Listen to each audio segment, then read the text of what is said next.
Lindsay here, the Frugal Crafter. I'm just going to warn you, this video is going to be a little strange and out of context because it's actually a haul video. And I was a little weird, I'm thinking a little weird about posting it because I haven't really shopped much since my big year of minimalism or big year of decluttering, but I have recently purchased some supplies for next year. I'm a little concerned, honestly, with the new tax plan that the Republicans are trying to push through, and I'm concerned that small businesses like me may not be able to take business deductions next year.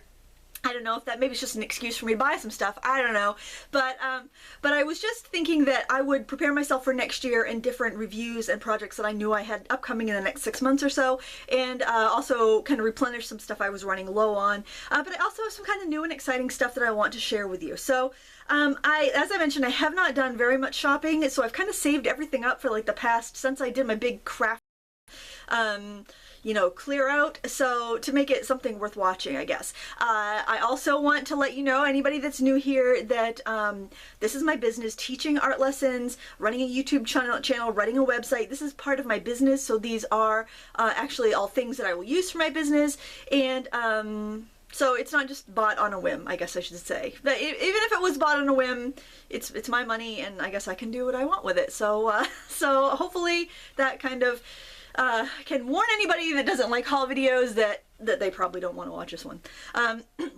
Okay, so the first thing I got was probably about 4 months ago, a few months ago anyway, and it was a set of 8 fountain pens, and they cost $8 on Amazon, and I wanted to have a bunch of different fountain pens so that I could use the incredible inks that Jane Davenport had sent me, because I do like to use fountain pens. I like that kind of smooth writing. It's almost more like drawing, more like painting, and so I thought I would take a chance with some cheap fountain pens.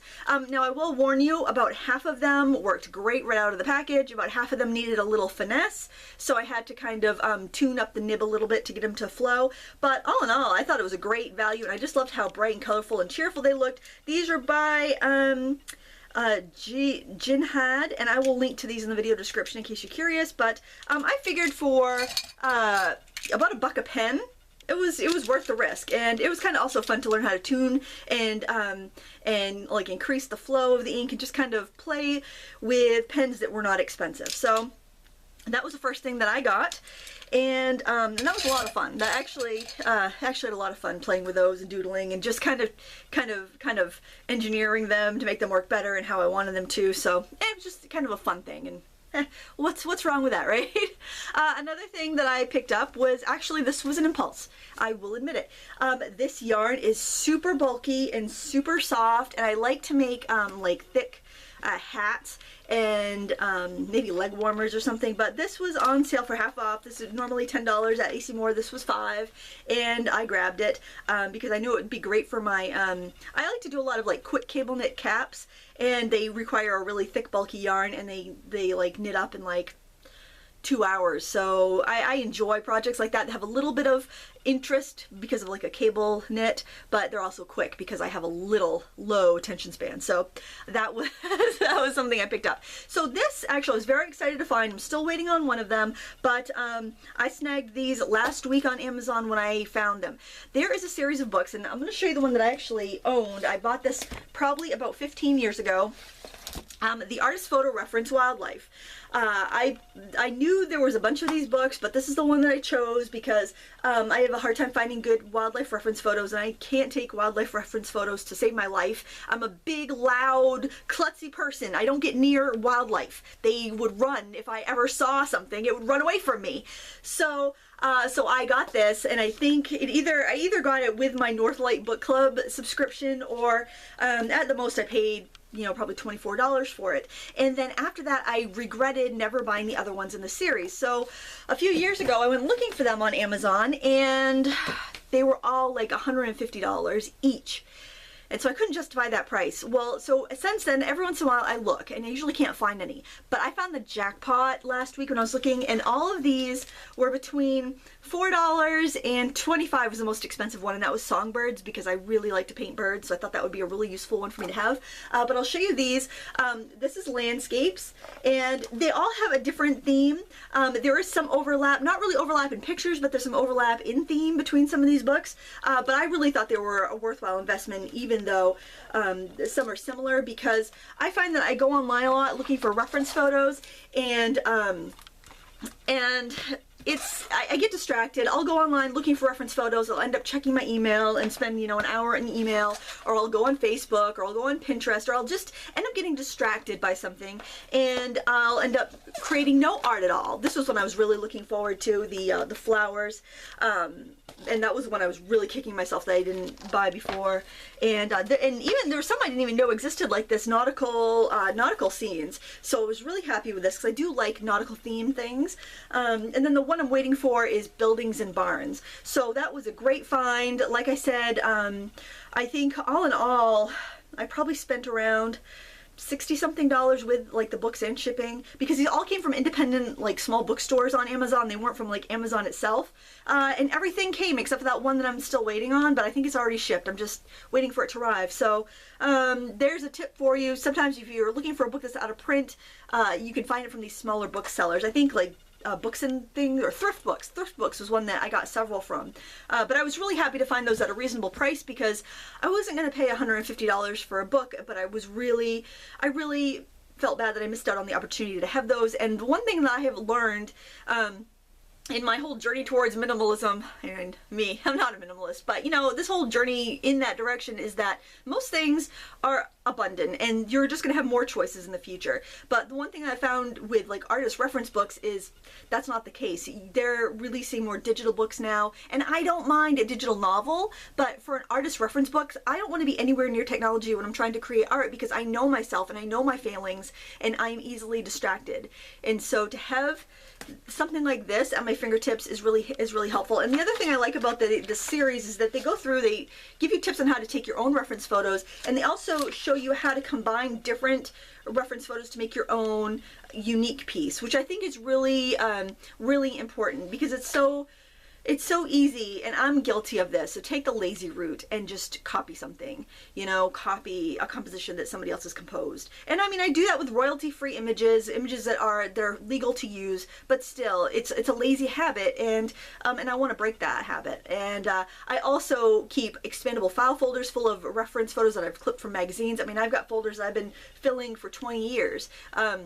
But then again, I have to be careful with those photos, because those are copyrighted images from magazines. I really have to change them quite a bit, or just use them for a lighting demo, or just to see what that animal looks like, or see what that flower looks like, because I don't want to end up in hot water because I followed something too closely. So you really have to make sure you're using those as a reference. But these, I can use these photos without worry, because that's what they're designed for. So, boy, I spent a lot of time justifying that purchase, and I was just so excited to find them. So one other thing, this is, and I've actually already used them, that's why they're in this bin.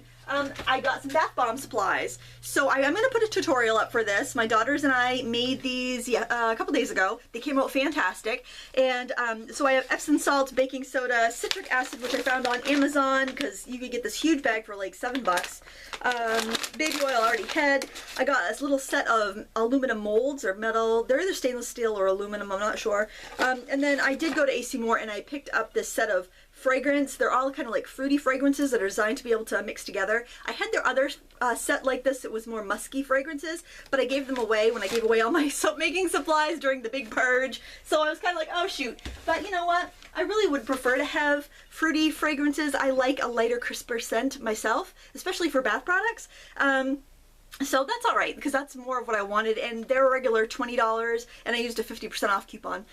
So that wasn't too bad, and the little molds were about $8, and there were like, I think there were eight molds in there. So, and you don't have to let them dry in the mold, so you could have like 8 people making bath bombs with you. So I thought that was reasonable, and people have told me that they've had the bath bomb molds, plastic ones, and they've cracked. So, because I was kind of thinking, well, this is kind of foolish. I could just go buy a plastic ornament and use that as a mold, or find plastic Easter egg or something, but knowing that they do break, I'm glad I got the metal ones. Buy it once, right? That's another thing about spending less, is buy what you really want, buy high quality, buy it once.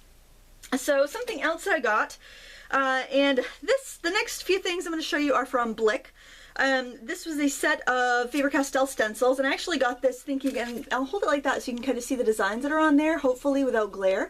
I got this because I thought they were kind of fun and hip, and I thought they'd be fun to do projects with my daughter Lila with, because she loves that kind of inspirational art and word art and typography and stuff, so I thought she would enjoy using those with me. I also decided to splurge on some paper pads, some different papers that I've seen come out, because it's fun to try new things, especially when I get in a habit of using the same thing over and over again, and then sometimes it gets discontinued, but I still have a bunch of it left over and I'm still using it, and then that's difficult for people watching my tutorials because they want obviously to be able to use something that they can find. So this is new. This is a Gansan XL oil and acrylic pad, and it's like your fake canvas paper. It was a pretty 24 sheets, and I think it was like maybe $7. It was very inexpensive, so I thought that might be nice for kind of quick either art journal pages or acrylic paintings. These two things actually came from Cheap Joe's. I love Arch's watercolor paper, and they had the sale on the blocks, and they actually came with a set of 6 Winsor & Newton tubes, and they were all colors that I used. It was like permanent rose, ultramarine blue, yellow ochre, burnt sienna, Winsor yellow. It was all like, you know, your tried and true colors. So I actually grabbed 2 of those because the price of this set was less than a block. So, and I do go through a couple blocks a year, so I've got that for next year. And this was because I had a lot of people ask me to review these new Blick Illustrator markers. They're very inexpensive. This set of 24 was, I'm thinking, it was either $14 or $18. It was very inexpensive, less than $1 a marker. So that review's coming up soon because I think that this is a limited time product. So I just want to be able to review and get that out there for the people that were waiting to hear whether they were decent or not. Another thing that I've wanted for a long time, and I haven't used since I was a kid, are China markers. So, which are like a really greasy, crayon-y like pencil. And so I got a couple different kinds so I can compare them and see how they work. I got this Dixon set that had 2 blacks, a white, a yellow, and a red. And I got a Sharpie black and a Sharpie white, just to see kind of, so I can compare them, see how they work. And I also got a Stabilo all pencil in brown, which is kind of like a watercolor pencil, but I guess you can go on top of a lot of different media with this, so I gotta play with it a little bit more. Honestly, I've used it once, and I was a little disappointed because I'm like, this is like a watercolor pencil. Why'd I get this? So I guess I need to do a little more work with it and figure out what its true advantages are. I showed you the little set of Prismacolor pencils, the manga set that I purchased because I already used that in a review, and then I actually just put them with my regular Prismacolor pencils because I deemed them to be as good quality as the ones that I had from back in the 80s and the 90s. Leads being a little bit thinner, but it didn't affect anything. They still colored the same, so I've already put those away. I did get some Colorized pencils because I was curious about an erasable colored pencil. I like to go in and sketch with colored pencil because I know my lines won't dissolve if I watercolor over them, and sometimes I just want that like really expressive look. So I thought this might be just a little bit of a safety net in case I really go wrong. I could clean something up if I felt like I needed to. So I thought I'd give those a try. I've also seen really cool stuff done where people have sketched with these and then gone over them with Copic markers. So I would think that would be kind of a fun thing to try. So I got those on, you know, that was a whim. That was a whim, I will be honest. So these I thought were neat. These are stencils, or actually probably more like masks, and they're all gears. So I thought that would be really cool to use with my other stencils, just kind of put them and just kind of lay them down on jelly printing and different things like that. So there are a bunch of them, 15 stencils. This was about, I don't know, $6 or $8. It wasn't a lot, and I thought, you know, that's nothing. I don't have anything like that. I do have some stencils, some gear stencils, but I don't have any individual masks like this, so I thought that would be really kind of cool to experiment with. I also grabbed this because I'd heard some render marker paper, and it is no show through, so you can actually color on both sides of this paper, sketch on it, and it's not going to show through to the next side. So I thought this might be a nice way to experiment with my markers and get a little bit, maybe develop a practice with using them more often. So this I've already used and I love it. This is the new Grombacher acrylic paper, and actually the minute I touched it I was like, whoa, this feels like a really nice watercolor paper. It reminds me a lot of the Strathmore wind power paper, which I really like. Very robust. I did this piece here on it already. I do have a video on that. The thing I really like is that you could pull out the pages and then pop them back in. So I think this would be a fun way to build an art journal. Now there isn't as many pages as, there's 15 sheets in here, so it's not as many as like Gansan XL mixed media journal, but it's not bad, and I really love the quality and the thickness of the paper. Now speaking of the Gansan XL, they have a new mixed media journal. I love their regular ones. I filled one completely up and I've started a second one. And now they have a rough paper, and it's just a little bit more rough than the old one. It's not that different, to be honest, but I thought I would give it a try because I really loved the original one. And actually, I think I have one of the original ones here. I think I'm going to look at it right now while I think of it. And I've got all those artist reference books on there. Let me see. Yeah, so this is actually, you know what? I don't think it's very much different. I'm just going to like hold those pages. Not that you can see it. Okay, so the difference would be the old ones.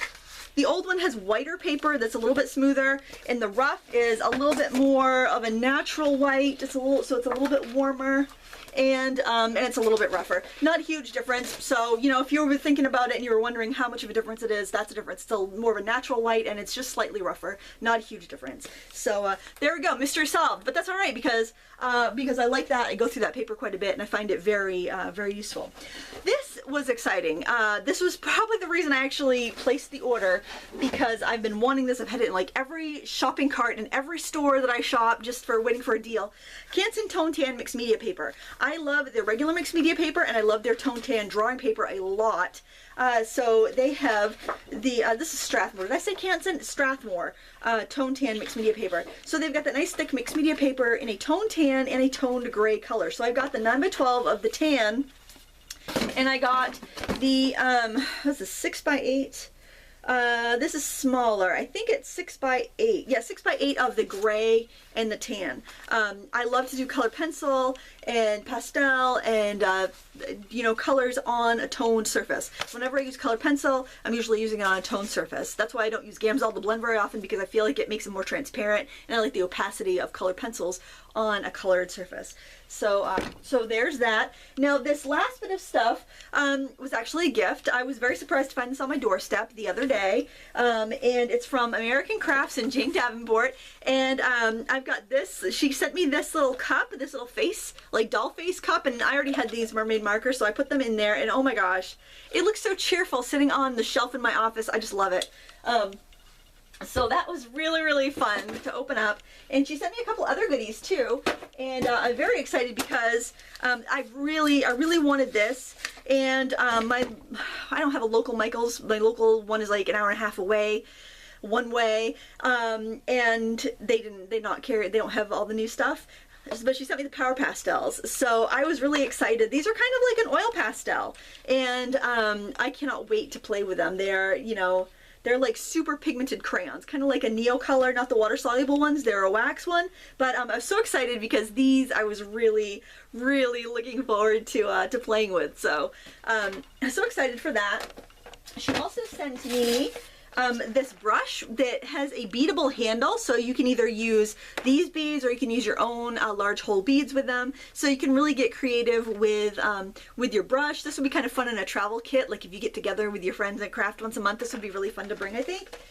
She also sent another incredible pen, the teal one, and I really love her pens. They're very inexpensive and they're ready to go right out of the box. No tuning, no messing around like the cheapos that I bought. So it's a nice reliable pen. You can either use pre-filled cartridges or you can fill it with the adapter.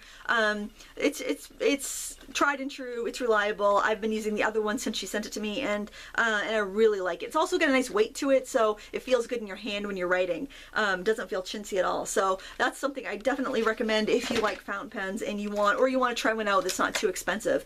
And then she also sent a bottle of hydrangea ink. She had sent the other first series of the inks, but not this one, so this is exciting. I'll have this one to play with too. And she also sent, I just set them down. What did I do with them? Oh, right here. These are neat. They're like a mixing, it's almost like a disposable palette, but it's got a color wheel you can mix on, and I think you can actually peel the paint off, so you don't even have to like throw it away. So it's a great way to practice your color mixing and kind of get an idea before you put it on your art journal page. So I thought this was really clever to have some disposable palette paper that actually has kind of like a color wheel and faces on it, and it's just really, it's really neat. I think her products are really clever and whimsical and a lot of fun. Well, that's it. That's it. That's enough, don't you think? That's like my yearly haul. So let me know what you think in the comments. I hope you enjoyed. Obviously, you probably did if you're still watching, or you just can't stand it and you can't wait to tell me about it. Either way, I'll read your comment down below. Thanks so much for watching. I'll link up to what I can in the video description. And